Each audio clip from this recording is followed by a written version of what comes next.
तो आज हम लोग सीखेंगे कि बोट एंड नाव में कैसे सापेक्षिक चाल काम करती है। तो आज बताएंगे आदि कि वो कैसे प्रैक्टिकली काम करता है। तो चलिए आप कंटिन्यू करिए।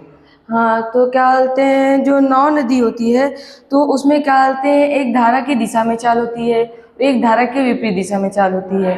तो उसमें एक धारा की चाल होती है और क्या बोलते हैं, एक नदी मतलब शांत जल में जब नदी रहती है तो उसकी चाल होती है। तो उसमें दो चाल तो पहले हम लोग मान लेते हैं। क्या कहते हैं, माना शांत जल में नाव की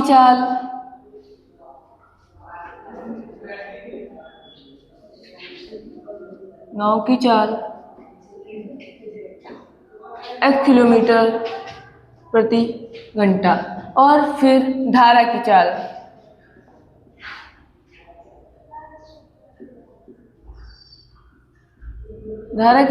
y किलोमीटर प्रति घंटा।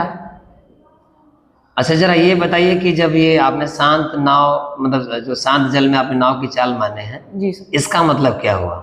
शांत जल में मतलब नाव की चाल इसलिए कहते हैं क्योंकि क्या बोलते हैं, जो शांत जल होता है तो अभी उसमें कोई भी प्रवाह नहीं है। तो क्या प्रैक्टिकली आप दिखा सकते हैं? हाँ, तो जैसे बिल्कुल आप प्रैक्टिकली बताइए भैया कि मान लीजिए शांत जल आपके पास है। हाँ और इसमें आप नाव रखिए। हाँ, तो जो शांत जल होता है तो शांत जल में क्या होता है, जैसे मैंने ये नाव छोड़ी तो अभी शांत जल है, अभी शांत तो है। शांत जल में सिर्फ क्या होते हैं, नाव की चाल होगी। अभी नाव की चाल स्टीमर की तो होल्ड डाउन है। लेकिन अभी जब आपने यहाँ होल्ड डाउन किया है जी, तो अभी शांत जल में है। जी सर। अभी हमने उसको चलाया नहीं है। अभी कुछ नहीं है। और धारा की चाल भी यहाँ से शून्य है। हाँ, धारा की चाल शून्य है। तो दो चाल हमने ले लिया। अब तो फिर क्या बोलते हैं, इसमें दो चालें ली जाती हैं जिसमें बच्चे कंफ्यूज हो जाते हैं। इसलिए तो जब हम दो चाल मानते हैं तो एक चाल मानते हैं धारा के दिशा में सापेक्षिक चाल, धारा के दिशा में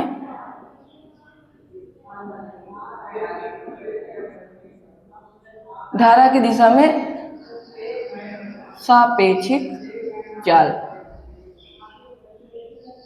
धारा की दिशा में सापेक्षिक चाल क्या होती है? धारा की दिशा में सापेक्षिक चाल होती है x plus y. x plus y ही क्यों?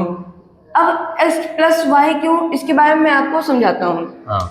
तो क्या उसको प्रैक्टिकली आप डिफाइन कर सकते हैं? जी हाँ, मैं आपको। तो अभी नाव आपने जल में रखा था, तो जरा उसको प्रवाहित करिए धारा। तो जो मेरी नाव है इसमें क्या बोलते हैं, कुछ नाव की भी चाल होगी और कुछ धारा की भी चाल होगी। इसलिए हमने दो चाल है हमारे पास, एक x है एक y है।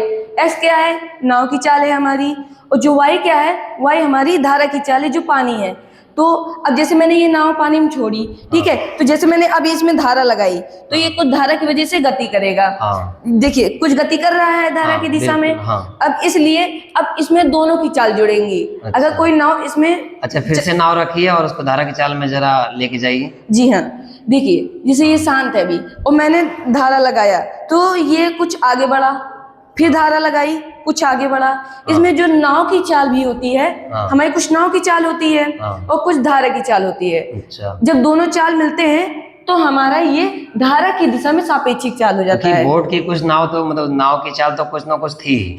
उसमें धारा भी धक्का लगाया, इसलिए हम लोग दोनों क्या कर देते हैं, x प्लस वाई किलोमीटर प्रति घंटा लगा लेते हैं। अगर हम लोग उसके विपरीत में जाएं तो क्या होगा, उसके लिए कंडीशन दीजिए आप। तो इसके लिए देखिए धारा की दिशा में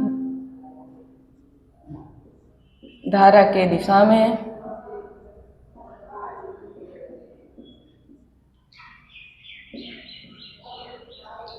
विपरीत दिशा में हो चुका है, सॉरी,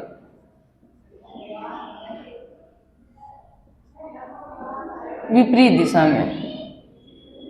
दिशा में चाल, सापेक्षिक चाल।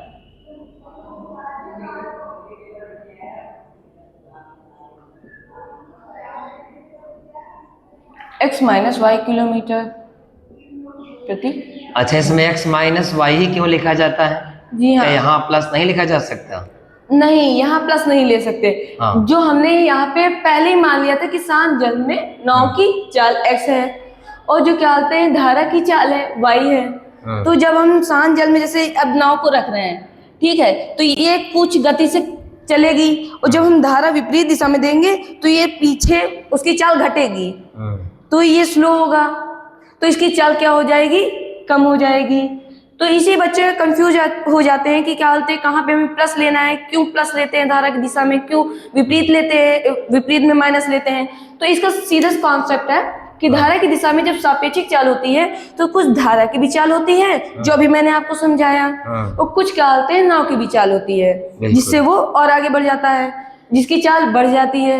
और जो धारा की विपरीत दिशा में चाल है, तो इसकी जो धारा की नाव कुछ अपनी चाल से चल रहा था, उसके विपरीत दिशा में जब धारा अपनी गति डालता है तो दोनों की जो चाल है उसमें क्या होता है, टकराव होता है, जिससे उसकी चाल और कम हो जाती है।